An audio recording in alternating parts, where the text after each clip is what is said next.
Rialino naonala no defo azinao ny lasa kavotia itotsinay mampivadibadikay omitambe rineto indray ireo fahiny ny fahazazana tsisitsiny na sorisori na oelonjony kanefa de tsipoditsony tsipoditsony rialino naonala no defo azinao ny lasa kavotia itotsinay mampivadibadikay omitambe rineto indray ireo fahiny ny fahazazana tsisitsiny na sorisori na oelonjony kanefa de tsipoditsony tsipoditsony rialino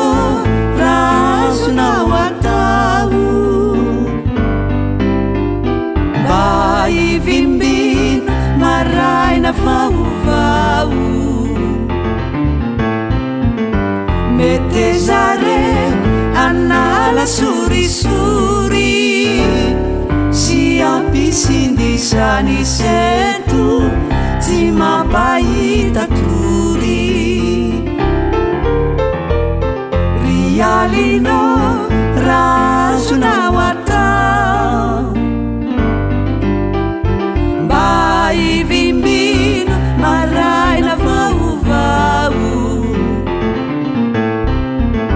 mety zare anala sorisori sy ampisindizany sento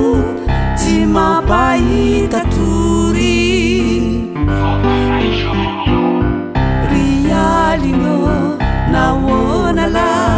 no defo azinao ny lasa kavotia itotsinay mampivadibadikay omitambe rineto indray ireo fahiny ny fahazazana tsisitsiny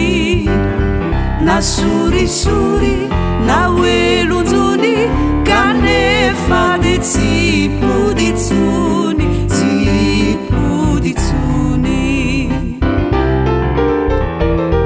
rialino razonao atao mba ivimbina maraina vaovao mety zare